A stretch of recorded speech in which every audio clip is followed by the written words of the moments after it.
حياكم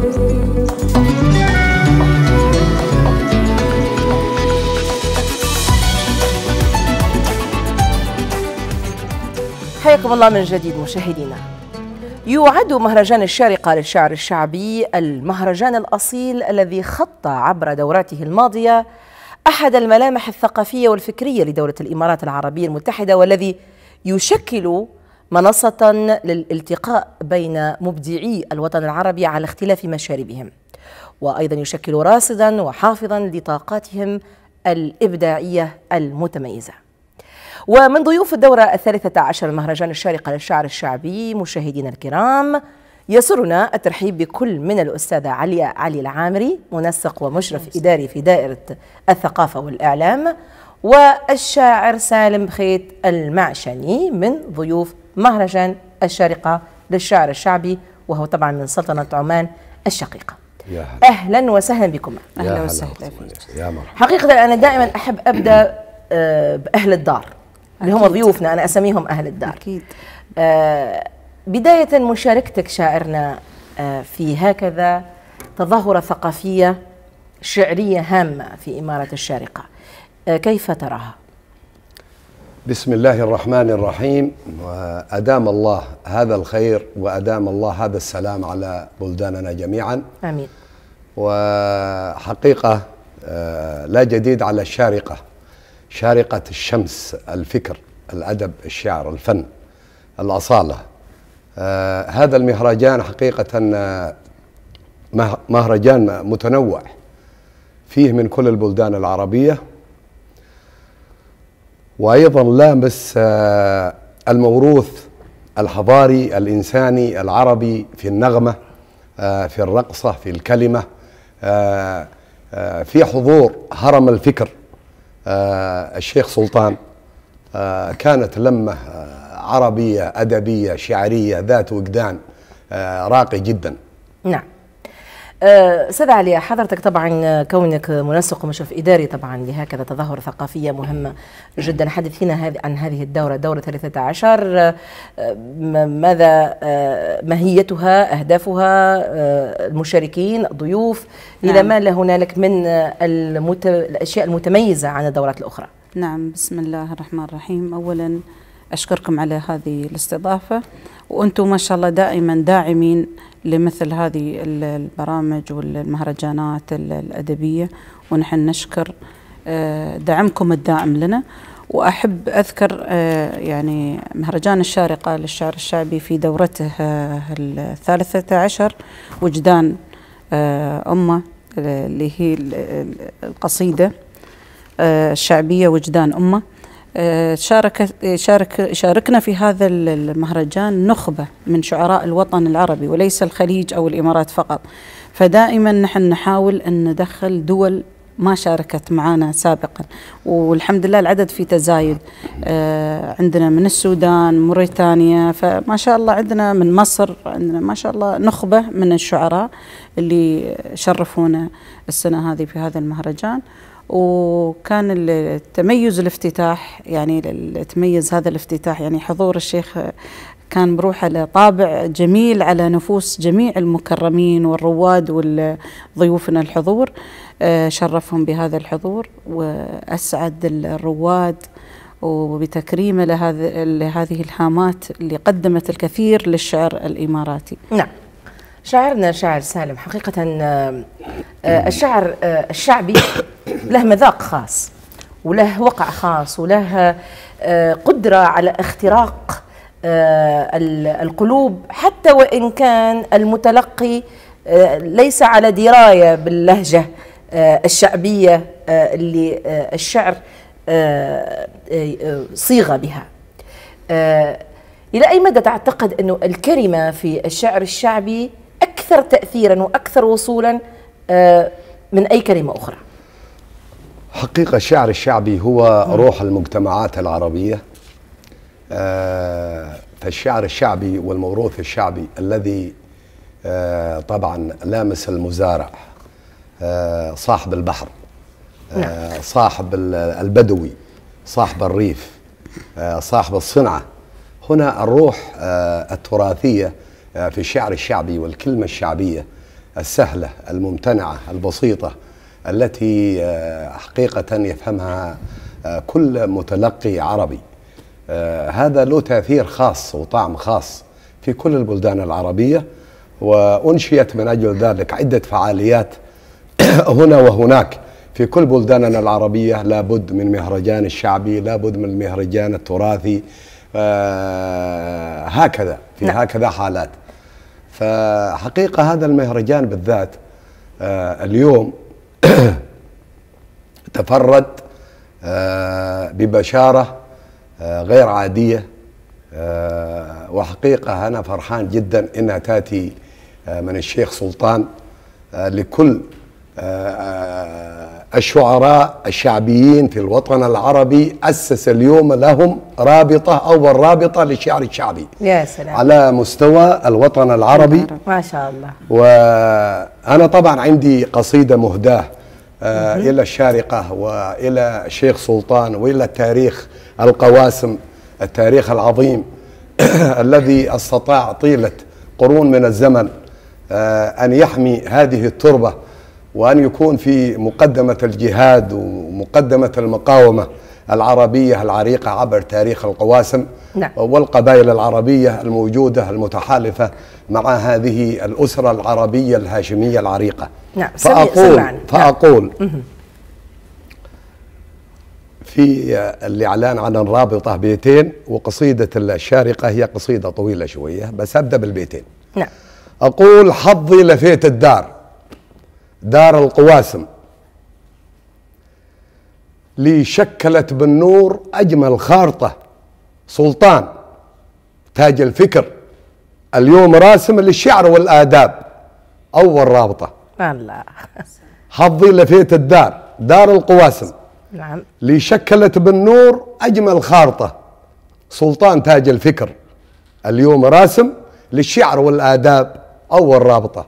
فأهني كل الشعراء الشعبيين في الوطن العربي الذي تم احتضانهم جميعا من قبل رجل الرمز الفكري والتاريخي والعائلي الشيخ سلطان. أهني جميع الشعراء في الوطن العربي بهذه المكرمة حقيقة التي سوف تفاجئ الجميع، وسوف تكون لنا مظلة كبيرة كلنا نلتقي فيها في هذا الدار العظيم المتمثل بهذا الشعب الكريم الجميل وقيادته الحكيمة. نعم، لا أدري إذا سبق لأوانه أن أسأل عن أهداف هذه الرابطة. طبعا يعني هذه مكرمة يمكن فاجأكم فيها صاحب السمو حاكم الشارقة، وهذا ديدنه دائما حفظه الله مع المثقفين ومع الشعراء ومع كل من يندرج تحت مظلة الثقافة. لكن إذا لديك أي فكرة أو إذا لديك أي معلومة لها علاقة بهذه الرابطة فأتحفينا بها. نحن اليوم الكلام هذا حصل اليوم في زيارة صاحب السمو الشيخ الدكتور سلطان القاسمي حفظه الله.